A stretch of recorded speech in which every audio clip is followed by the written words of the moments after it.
السلام عليكم ورحمة الله وبركاته. مركز الفني خدمة ديزل لإصلاح عضلات الترمبات والوشاط. النهارده كلها جامبوات يا جماعة أهو. طبعا أنا باخد يوم دبابات ويوم جامبوات زي ما أنتم شايفين أهو. معانا من خارطة الله، معانا كريستالا ومعانا جامبو حيطة. فتعالوا مع بعض النهارده هقول لك إزاي عربيتك بتبطل على المطب، إزاي لو بتيجي تدور لازم تسند العربية، لو بتيجي على المطب عربية تبطل، لو عربيه تفوت في المطالع، عربيه بتدخن، عربيه تاخد جاز، الريت هيمشيك قد ايه. تعالوا مع بعض نتكلم في الموضوع ده يا جماعه. طبعا عشان في ناس ما بتعرفش تجيلي وفي ناس بتعمل شغل بره ويبقى زي الخرا وترجع تجيلي تاني. فتعالوا مع بعض اعرفكم كل عيوب الجمبات والجاز قد ايه والريتله قد ايه والمطالع، ومحمل ازاي يديك وانت محمل تاخد قد ايه جاز وانت خدها تاخد قد ايه جاز. ده بالنسبه للجامبو بس، تمام. عشان اللي عنده مشكله في الجامبو هيكلمني يعني يشتري ده متخصص للجامبو بس. فاتمنى من كل صاحب عربيه اللي هو تبع القناه ويعمل مشاركه للقناه، ورايك يهمنا في التعليقات، واحنا طبعا بنرد على كل الناس يا جماعه. فتعالوا مع بعض نشوف ايه ازاي العربيه. تعالوا مع بعض بقى عشان ما نطولش عليكم.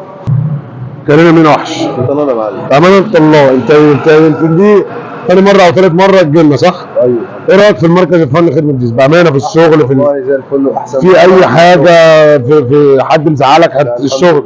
كانت ايه مشكلتك في العربيه؟ العربيه كانت بتخبط في المطاله وكانت بتخبط في السحب وكانت بتدخن. كل اللي احنا عملناه يا جماعه هو حاليا وش والاربع رشات، غيرنا 4 فرن وعمرنا الوش. دور كده يا باشا وانت واقف على الارض.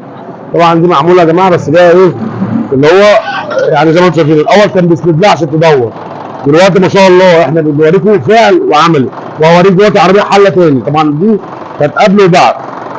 تعالوا بس قرب كده يا عبدو. بصوا يا جماعه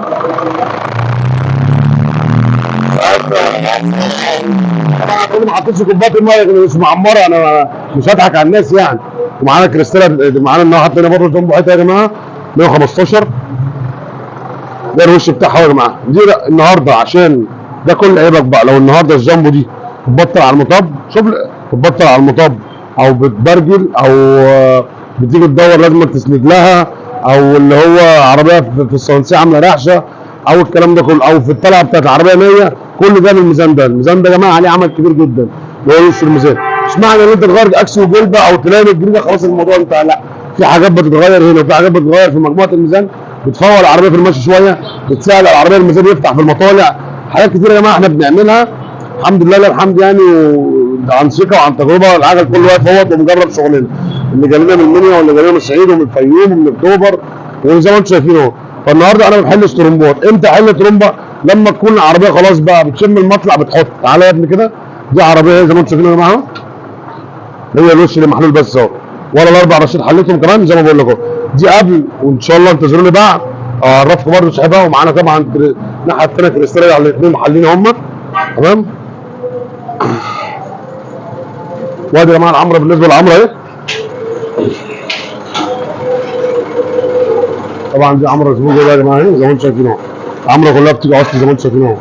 وادي الفواني دي العمره بتاعت الكريستاله، دي العمره بتاعت الكريستاله. بعد ما الترمبه بتتأمر تيجي تعالى كده. خلصت يا عبدو؟ نورينا يا رجاله. بعد ما نخلص يا جماعه هنا دي المرحله الثانيه بعد التقفيل، ونظبط وبعد كده بنرجع ايه؟ نقفل في العربيه.